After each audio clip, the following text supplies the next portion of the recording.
Hey guys, welcome back. We're in Charleston, South Carolina, about to do a ghost tour. Ghost of Liberty City? Something? It's the Ghost of Liberty something. Ghost of Liberty. Ghost of Liberty. Ghost tour. Ghost tour. And we are here today with Mr. Samson. Samson! Because this tour is pet friendly. Say hi, Samson. So hello. So we'll record it, check it out, and see how it is, and we'll let you guys know. Catch you soon. And the tour begins. Let's go see if we see some ghosties. There we go.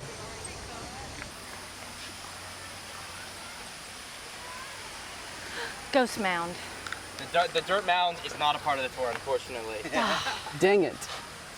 The most haunted mound in Charleston. Here you can find, I think this has been up for like a month now. They're gonna work on this for the next like 3 years. So, all right everybody, my name is Ethan, but I will be taking us to places that people have seen ghosts, people tell stories about ghosts, etc., etc., etc. It's gonna be a great time, but before we start, I like to, warm up the crowd a little bit. So, who here has actually seen a ghost before? Tell us about it. St. Augustine, Ripley's Believe It or Not Museum. Okay, do you have a story? So we did a tour there, Sure. and they gave us equipment for the haunted house, for Ripley's Believe It or Not. We were the first ones to walk out with the infrared, and there was a body, like a silhouette. A silhouette in the door frame. Wow. And we were like, and there was a mannequin right there, and we were like, well, it's not right there, it's in the doorway, and then it disappears. Wow, creepy. All right, anybody else? Oh yeah, then secondary question, who's the weirdo? Who brought their family along on their family vacation here to the ghost tour? Point at the weirdo in your group, please. Weirdo, weirdo, weirdo. I like an honest weirdo. People are normally like, oh, I'm not the weirdo, you're the weirdo, come on. I appreciate you all being here with me. Before we really start the tour, I just want to tell you about where we are right now. We're currently at the beautiful Charleston Riverview Park. If you guys look over here, this is the Cooper and Ashley Rivers. They kind of merge here. If you guys look out there, that is Castle Pinckney, built in 1777 by a very famous person who, any guesses on who it was? Who? Ooh. No, not Marion. You think it's close though. Anyone else? Father of the country, general. George Washington. George Washington. We're out there is an inlet. And now, it seems kind of boring, seems kind of uninteresting, but it is essential to understanding the history of Charleston. Because Charleston was a huge hub for piratry. It was functionally legal in the city because the Charlestonians wanted to tax the pirates. Early Charlestonians, as you will soon learn, loved taxing illegal businesses. So what would happen is these pirates would come into the city with their stolen goods, stolen wares, etc., and sell them. And we would, of course, tax them, but then these pirates would go out on the town, maybe they'd drink too much, and they would kill somebody, or they would commit another crime.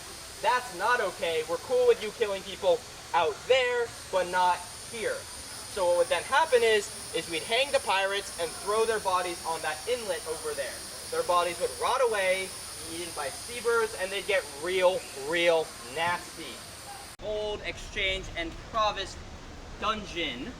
These first two floors here are the oldest buildings in Charleston relative to the American Revolution. It was the last buildings in Charleston in the United States, built by the British for public use. So this was finished in 1776. Before this really nice building was here, there was a building called the Watchtower. This was an early Charlestonian site of governance, law, court, and most importantly, criminal justice. In the dungeon down here, you guys see the metal bars? Yeah. When you think of dungeon, what comes to mind? Medieval. Medieval. That's good. Anyone else? Torture. Torture. Another really good one. Jail. Great. Anyone else? Hostage. Prisoners. Same thing. All of the connotations of a medieval dungeon are true about this dungeon. People would be chained to walls, chained to the floor, chained to each other. Food down here was served on a, like a trough. So like what pigs eat out of. They would be served hardtack. Does anybody know what hardtack is? Hardtack? Crackers? What about them though? They're not just crackers. Stale crackers. Stale crackers is generous. They are Stale bread. Stale bread is also generous. It is crackers that'll break your teeth. Oftentimes they'd also be infested with boll weevils for extra protein.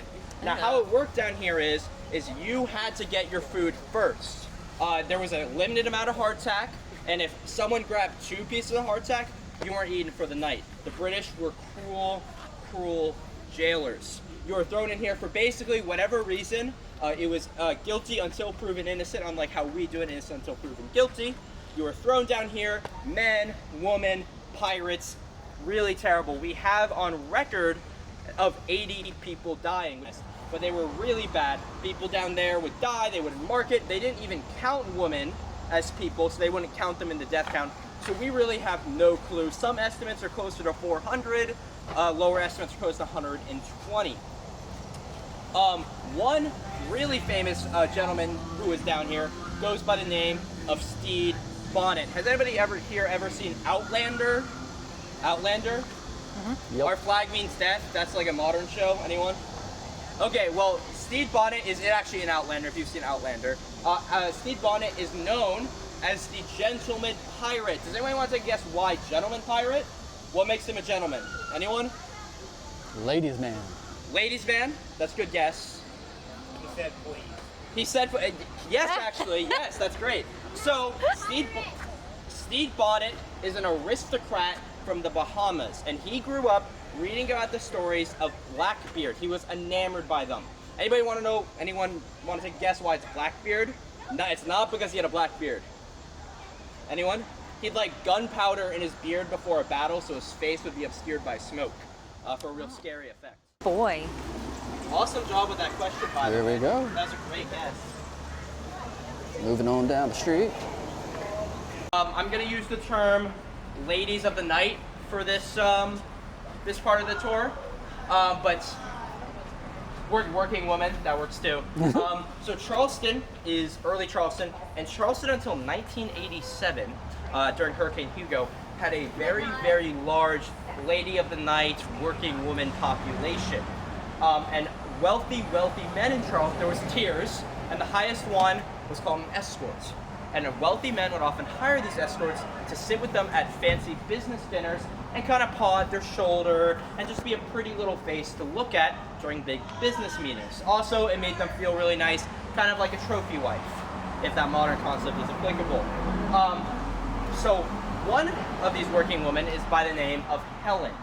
Now, Helen was a very prolific working woman, and she was very, very beautiful. So she would work with these wealthy men often. And one wealthy man hired her, and they're at the Blind Tiger, and they're enjoying a nice meal. It's a business meeting, but when all of a sudden, the rich man's wife comes barging into the pub, screaming at Helen. Now, Helen stands up and makes the worst mistake of her life. She tells a woman to calm down, because her wife is always correct. So she was right in that situation. But Helen, the wife, freaks out even more. It gets even worse, and Helen runs to the bathroom to try to escape from this woman. This woman follows and chokes her to death. Helen dies in the bathroom in the Blind Tiger. Helen, though, is a very angry spirit. Is anybody familiar with the term poltergeist? Oh yeah. Anyone want to tell me what it means? Channeling, right? Yeah, like spirits. Yeah. What were you gonna say? Your own energy. It's specifically a very angry energy. You got to be angry. If you've ever seen the film Paranormal Activity, Yes. that's a poltergeist in that film. So Helen will oftentimes at night throw drinks on the ground, pour drinks on men's head, scare the bejesus out of the bartenders in there. But most importantly, she will appear to pretty young brunettes in the bathroom. She will appear right after they're finished, after they wash their hands, and will stand in the doorway. They'll try to get out, but they can't, because Helen manifests as almost a solid entity. And they'll be so scared they can't leave. I have never experienced this myself because I don't make a habit of going to the women's room. But a friend of mine named Cara, who came here on her birthday, experienced it, and she told us that it felt like she was in there for hours. She was stuck in this bathroom having like almost an eye staring contest with Helen, when eventually she leaves and she goes to yell at her friends at the table. I was not there that night, but goes to yell at her friends at the table and is like, why did you leave me in there? I was in there for hours, and they turned to my friend Carl and went, are you drunk? You were in there for 5 minutes. So Helen is a very prolific ghost in there. If you ask the employees about it, they probably have a story to tell you about Helen. And she is one angry ghost. All right, folks, let's keep going.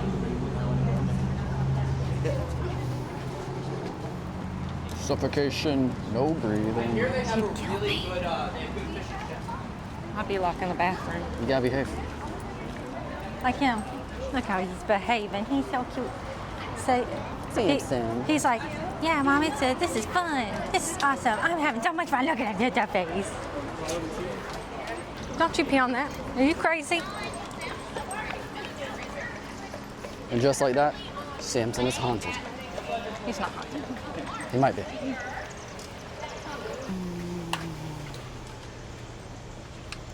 All right, folks, so I would like to point your attention to my friend the Hat Man over there. That building used to be what is known as a haberdashery. Anybody know what a haberdashery is? A haberdashery is a hat store. They only sell hats, they make hats, that's their job. The Hat Man over there is a bit of a mascot for the hat store. Charleston has really, really, really annoyingly strict historic preservation laws.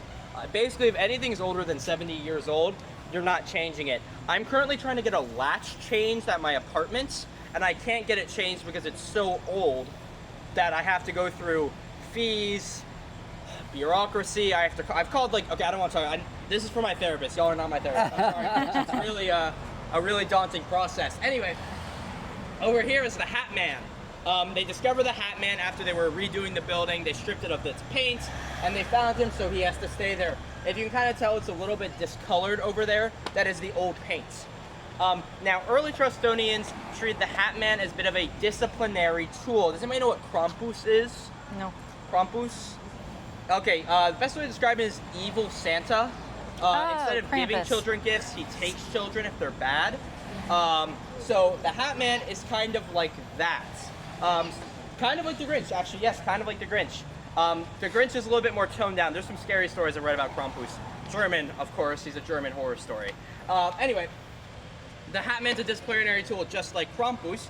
Parents would often tell their children, if you don't listen, if you don't do your homework, if you don't do good in school, etc., etc., etc., the Hat Man will tackle you. And he still demands that respect today. And how I normally wear a hat during this part. I'm sorry, I forgot my hat. What you can do is you tip your hat at the Hat Man to show respect, to show that you still care about him.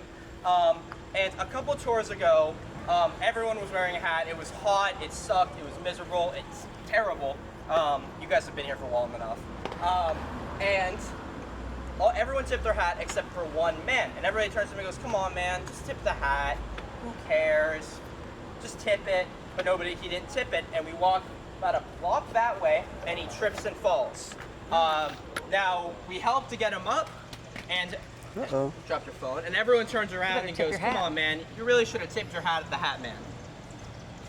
So, I'll give you guys a second to decide whether or not you want to take the risk and tip your hat. I want to risk it. Turn around. One tip. Tipping? I'm going to risk it for the biscuit.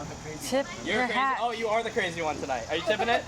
No tip? I tipped it for you. She forced Are you me. tipping? I already tipped. Tipped? Awesome. Okay, cool. All right, that experiment. We'll see. You two tipped, or no. You tipped, you two didn't tip, so we'll see what happens. She I tipped did for it me. Oh, you tipped. Okay. Does that count? You didn't tip. You two didn't tip. We're looking out for you folks. I'm risking it though, Oh. for the All right, content. come on, folks. How are you enjoying the tour so far? I find it interesting. It's a lot of information. What do you think? I like it so far. He's funny. He is funny. Does anybody know what a poet laureate is? Here, let's line up over here, folks. Anybody know what a poet laureate is? A poet, a poet named laureate. It's a poet. Yes, it's a poet funded by the government. Every state has a poet laureate. So look up your state's poet laureate. It's actually kind of fun. They typically will write poetry about like the state's history and your state in general. It's really cool. This over here kind of looks like the Washington Monument in D.C. Oh, yeah. And you'd be right if you were thinking that, but it is not the Washington Monument. It is a monument to the Confederacy. However, it was built by the same gentleman who designed the Washington Monument in D.C. So this is Washington Square Park because of that statue over there.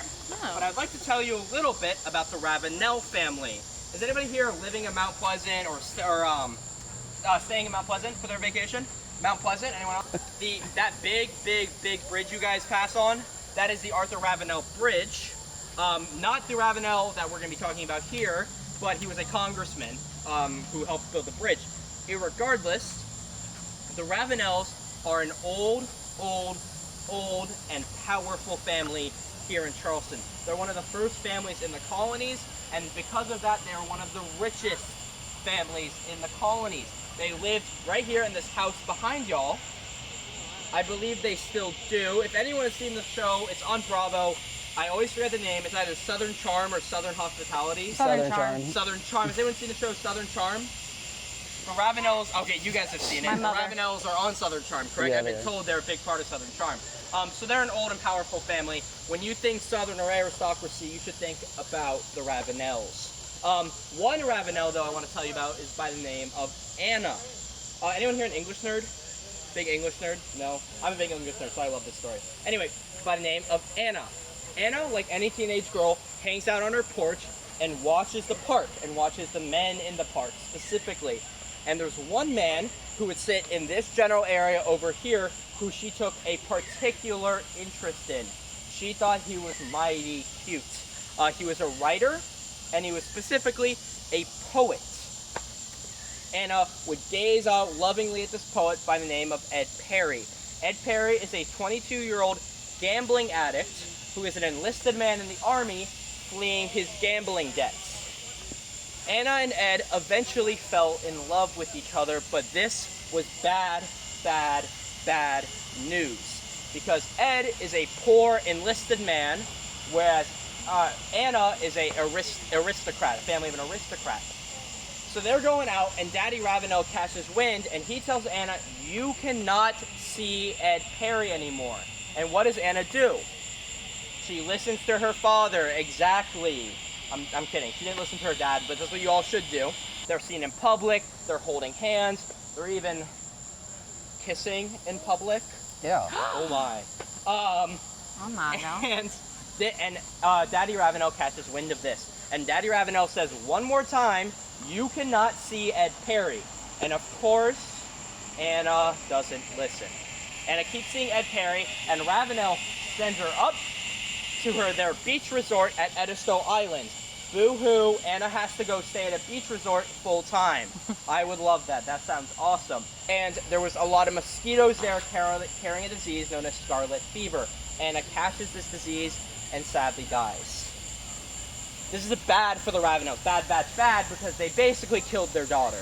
So what they do is they sneak Anna back into the city by the dead of night. They hold a private funeral and bury her in an unmarked grave. And Ed Perry is left alone. Eventually, the Ravenels sent Ed a letter that says something along the lines of, ha ha ha, Anna died, you're never gonna see her again, sucks to suck. Ed gets really depressed. He goes to his commanding officer and says, you know what? I have something to tell you. I have not been truthful.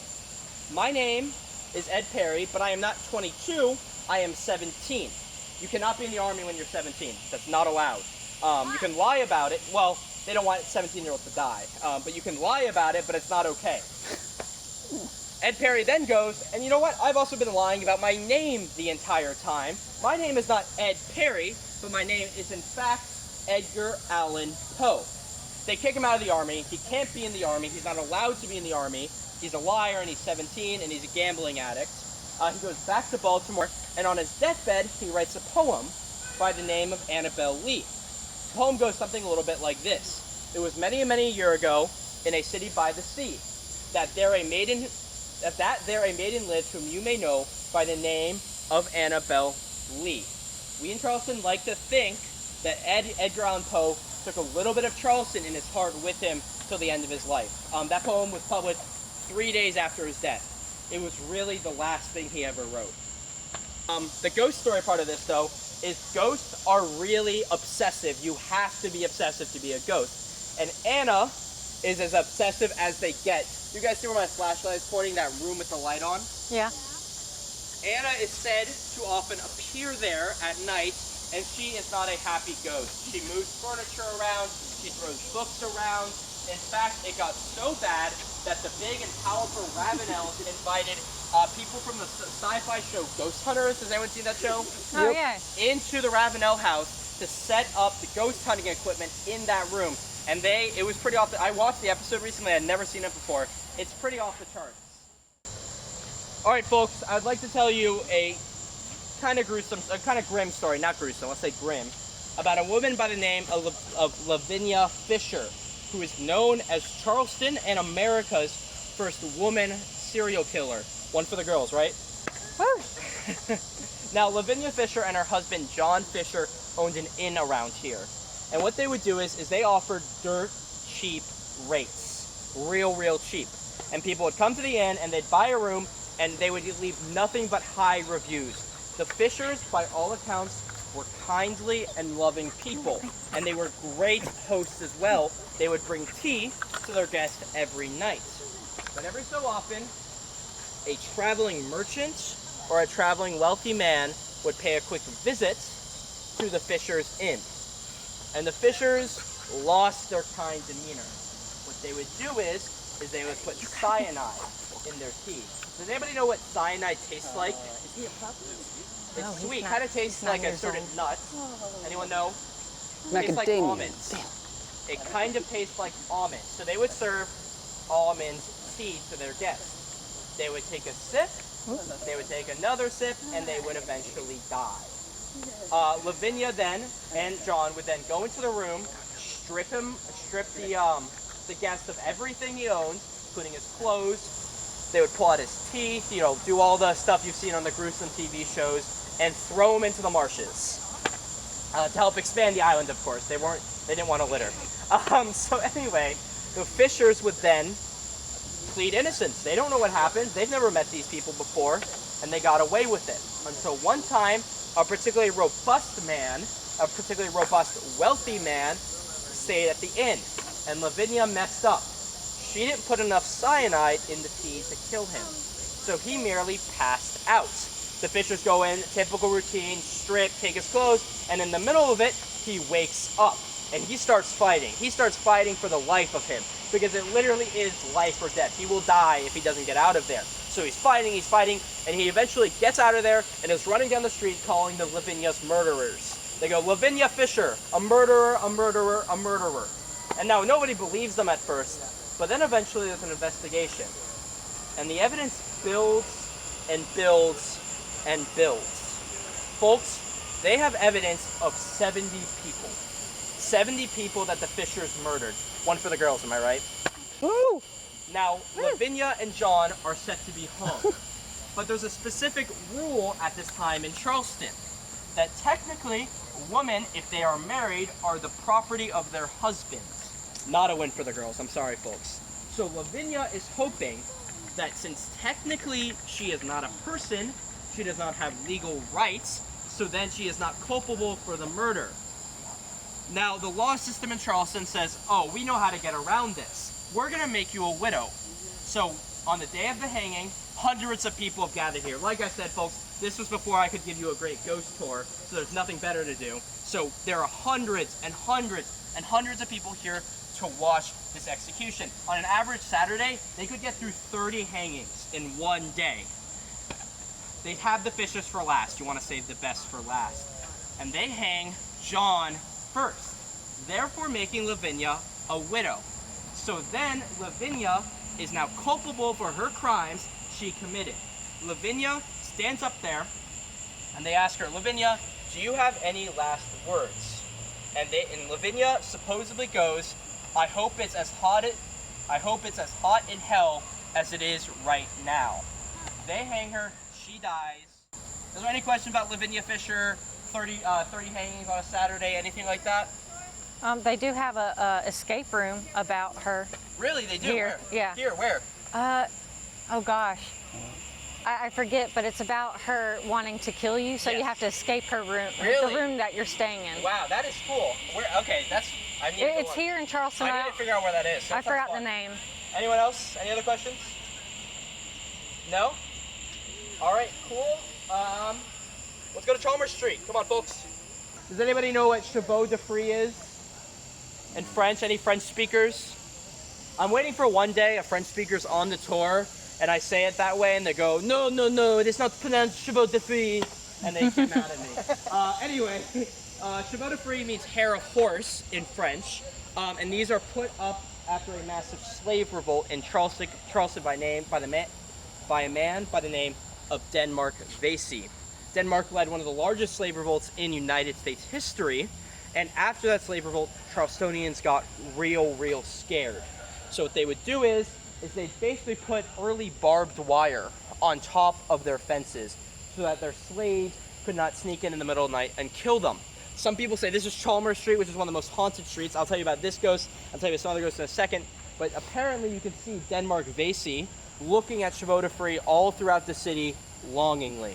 It's a pretty sad ghost story, but these are really interesting. You can see them all throughout the city. Sorry. This here is Chalmers Street. Chalmers Street is the oldest road in Charleston. In fact, a couple blocks that way, we can see it from here, is the Pink House, which is the oldest building in Charleston. Being an old street, that means there's lots of pirates on this street, and because of lots of pirates, there's lots of there's lots of inns, and because of the lots of inns, there's lots of working women. What do you get when you mix pirates, women, and booze? Lots of killing. Apparently, there was a kind of a strict rule here, a no littering type rule. It's like if you kill a guy, it's your job to drag him down the street to the marshes. Don't leave him behind, you might get a fine, something like that. Now because of this, Charleston, this is the most haunted street in Charleston. A couple tours ago, I had this woman come up to me right before the tour and went, please, can we see a ghost? And I give the typical, I'm a corrupt tour guide joke, give me 20 bucks and you will see it. But this girl really wants to see it, so I don't want to let her down. I say, listen, I can't promise you. I hope we do, but I cannot promise you. And we get to Chalmers Street and she's so excited. She just starts taking pictures over there, one after the other. And she gets this one picture, and I'll show it to you folks. I had her send it to me. Because she sees, let's see, where is this picture? Here it is. You folks see that dot? Very cool. That dot. You folks see that dot? Now, unfortunately, she went around telling everybody, oh, it's a ghost, I found a ghost. Unfortunately, and I had to break it to her, it's a lens flare.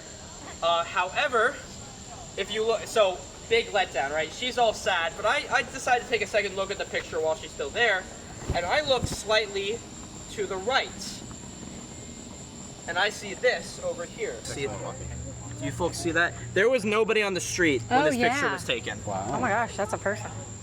Do you see? Now, folks, I recommend if you want to take your own picture, take them in quick succession with the flash off. You might just catch something. Hey, I want to see a ghost. That's what Has he said. anybody here been to Poogan's Porch? Poogan's Porch. Poogan's Porch? Poogan? Poogan's Porch, anyone?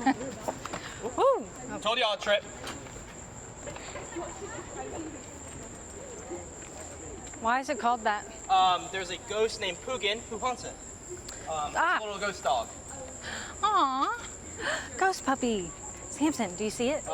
Doggy bags become literal there because you're supposed to take your real expensive food and leave it out for Poogan. Aw. Folks, this over here is the Circle Church, known as the Circle Church because it's a circle. We're not very creative here in Charleston. It wasn't originally a circle though, it was initially a square until it was blown up by the British and rebuilt as a circle. Anybody want to take a guess why they rebuilt it as a circle? Impact zone. Impact zone? It was a start. They named it beforehand. Okay. Anything else? Yeah, close actually, because the devil can't hide in the corners. Anyway, in this graveyard right here, don't want to shine your face. This graveyard right here, do you guys see that pizza oven shaped thing? That is the oldest unmarked mausoleum in the United States, or in Charleston specifically, and just to the left of it is the oldest unmarked grave in Charleston. And what we're standing on is known as a pauper's field. Anybody know what a pauper's field is? Where they bury the poor people, exactly, bingo. Have you been on a tour before? Ghost story, no? Okay. So a pauper's field is where they bury poor people. And the pauper's field here was large. This was initially a Unitarian church, so they were very lenient about who could be buried here. basically anyone. The pauper's field extended from here across the street to the, there's a bank parking lot over there, all the way to the bank parking lot, which we will go pay a visit to in just a little bit. We have estimates of 20,000 bodies buried under here. Bodies upon bodies upon bodies. This is also the Circle Church, an extension of the Pauper's Field. And I would like to ask a quick, let's do a quick personality test, I guess. Who here considers themselves brave?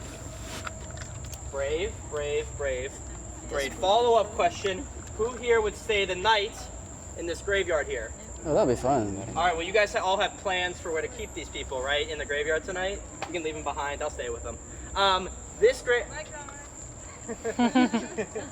have a specific story about this, though. Now, this whole thing, like I said, was a pauper's field. And this was before electric lighting of any sorts, and really before mass gas lighting. So it is, you guys think it's dark here now? It was capital D, dark in the 1800s. These three girls were walking, one of them by the name of Mary, brave, much like many of you here, and she's boasting, much like many of you here, about how brave she was. Oh, I am the bravest girl ever, I can stay here all night, I'm not even scared, this place is kind of stupid, I think. And Mary's two friends decide, you know what, shut up, you suck, we're gonna challenge you. Mary, why don't you come here and stay the night alone, and leave something here for us so we know that you came. And Mary's this big, brave girl, so she goes, you know what, I will come here tonight, and I will leave something. So she goes home and grabs her dad's spear. Her dad's a fisherman, and this is during a time where children had unregulated access to spears. So she grabs the spear and comes here, and Mary realizes she's not as brave as she thought.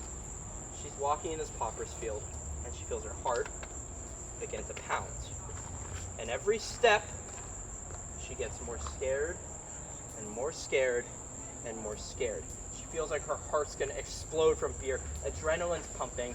And finally, she reaches, let's see if I can see it from here, this grave right here, folks. You see that? Mm-hmm. Yep. She reaches that grave right there, and she plants the spear in the ground. And as she turns to walk away, she feels something on her leg. Her heart pulses, she feels like she's gonna die, and she passes out. The next morning, her friends come here, and they find the spear. Mary stayed the night, but they also find Mary, dead on the grounds. They don't know how she died. Some people say it was a fear response, but other people think that she was killed by a vengeful spirit. Now, a couple tours ago, I told this story to this woman. A couple tours ago, and I've been hearing that story since I was a kid. I was just telling this gentleman over here that my older brother told me that story when I was a kid, and it freaked the hell out of me. To be honest, like walking over here still, my heart starts to palpitate just a little bit. Not the scariest story, but it really just lays in my consciousness. Maybe it is scary. It just lays in my consciousness. Anyway, where did she get buried? I will tell you in 1 second. Anyway, a couple tours ago, this woman who really wanted to go in the graveyard. I am not allowed to take people into the graveyard. Only certain companies can. If you guys saw those folks walking around, they're over there now. That is the only tour company that can. And they do specific ghost graveyard tours, so recommendation if you want that. But she said, I want to come in so bad, I want to go. And I said, I'm sorry, ma'am, I just can't. I'll get in a lot of trouble. Please just, don't go, but you can go after we're done with the tour. And she goes on the tour. After the tour, she comes here, and she goes into the graveyard, and she takes a photograph of her behind one of the graves. And I'm going to show you guys this picture. There's two ghosts in this picture. One is the woman, because she looks really scary in it. And the other is the actual ghost, and I will show them on the right. See that? Got it. Nice little white dress. You see that on the right? Where's the second ghost? Oh, the second ghost is this. I hope I you was find a being spook. a little mean, I'm sorry. Don't be mean, people, but that's... Comment if you find one, She's guys. not a ghost, she just kind of looks a little scary. It looks very adult. I'm sorry, guys. I promise I don't talk bad about anybody else on the tour after the tour. Anyway, she sends me that picture, and she says, look to the right, look to the right, look at this ghost. I personally have never seen a ghost here with my own eyes, but people have told me before they have seen Mary here, and they've seen Mary here a lot. All right, any questions about Poppersfield, Mary, any other questions about the stuff we just looked at? Cool, I want to show you guys this real quick. I already saw something. Here, we're gonna have to come around. I saw something, but it changed. Do you guys see, do you folks see over here, come around here, this skull and crossbones over here? Oh yeah, I do. Anybody want to guess what it's for? You would think.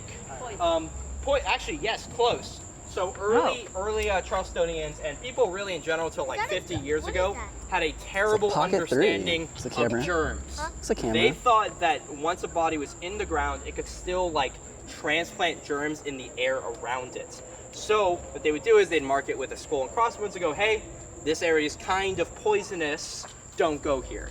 But Charlestonians got really hasty with burying people, especially during plague times. So they would throw people in coffins, and they would often uproot the coffins for whatever reason, and they would find scratch marks on the inside of the coffin. And that was real bad for morale, folks. People did not like that very much. So what they would then do is they would attach a string and a bell to people, so that when they're thrashing around in the grave, ding, ding, ding, ding, ding, ding, ding, ding, ding, and they would pull them out and like wait for them to actually die and then bury them again. And that's where we get the phrase "saved by the bell" from. Anybody know that? Cool fun fact. Yeah. Are you a YouTuber? I'm not a YouTuber, but this happens all over the country, and it's it's not just a Charleston thing. So a lot of graveyards have this problem. All right, folks, let's keep going. We don't know it exactly, but I want to tell you the beginning of it because it makes me laugh, because it's about a really stupid person. So this is called a powder, which is, has anybody here been to the Battery? The Battery? You know those big cannons there? Early Charlestonians had cannons, not in that specific area. The coastline was much more inwards. Those are replicas, but early Charlestonians would have cannons around the city, and they'd keep the powder for the cannons, for the muskets, here. One day, a soldier apparently was in there and was smoking a cigarette and flicked it and decimated the block. I like telling that story because there's this awesome military saying, and it's either you can be a smart soldier or a strong soldier. And I hope that guy was a strong soldier. Quick story about that, but let's keep going. I walk all night for all the ghosties. He's a ghost dog. Ghost dog. He's a ghost hunter dog. You need to get him a ghost little hunter. vest that says ghost hunting on the side of it. Can we? That would be cute. I kind of want it now. And we'll take him on every single ghost adventure down here. This right here is St. Philip's Church.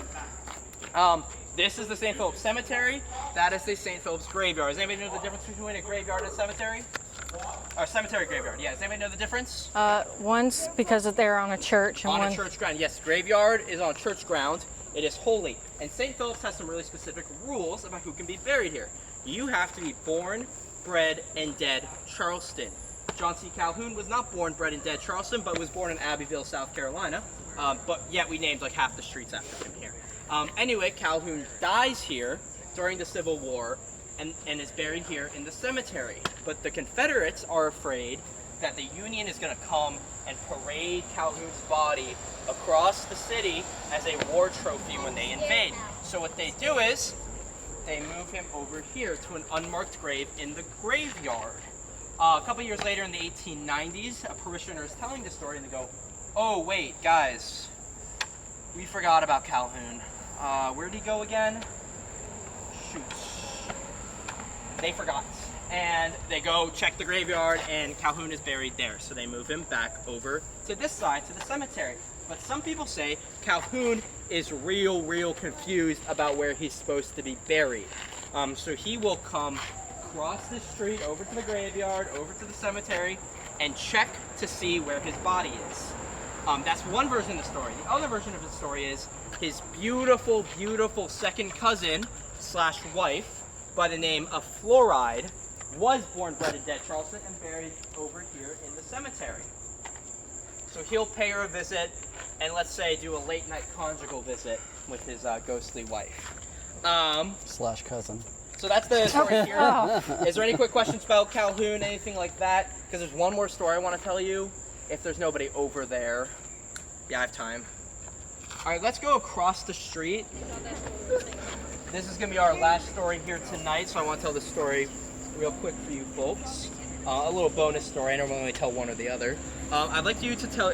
Now, unfortunately, there's like 1 million people over there right now. So either tomorrow or after the tour, I recommend you go look over there. It's over there on that corner. But I want to tell the story of Sue Howard Hardy. Sue Howard Hardy is a woman, and does anyone want to take a guess what the biggest factor of women's death were in the early days of Charleston?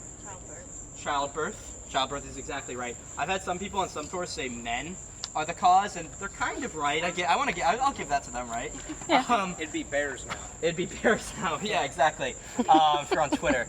So Sue Howard Hardy dies during childbirth on June 10th. And she has the baby, and all Sue Howard Hardy wants is for her baby to be buried with her in the graveyard.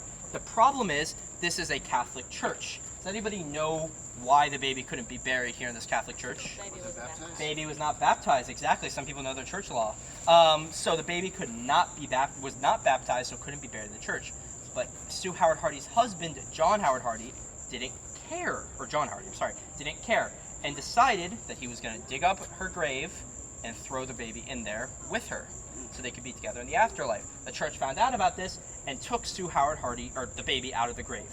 It wasn't allowed. Sue Howard Hardy did not like that, and oftentimes on June 10th, she will appear over here.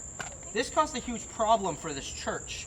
If you guys see these like spiky walls, this wasn't initially here. But in the 1980s, Sci-Fi, that ghost hunter show I mentioned earlier, did an episode on Sue Howard Hardy. And if you actually look up Sue Howard Hardy on Google, she's like the first result, and there's like 1 million like results about her because of this one picture that people took. And I'll show it to you. This picture was from before my time, but I still have it here. Do you guys see this like fully ghostly figure here, circled in purple? Did you get a chance to see it? Yeah, this is the clearest picture we have of a ghost. There.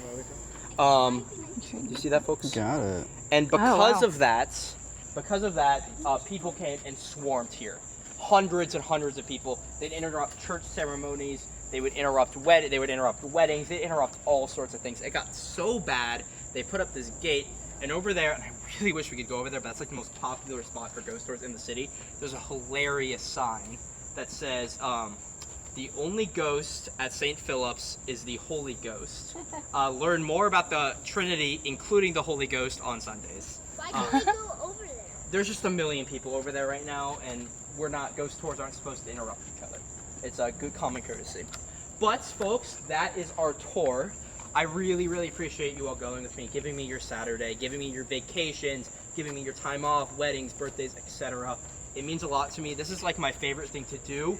That makes y'all my favorite people.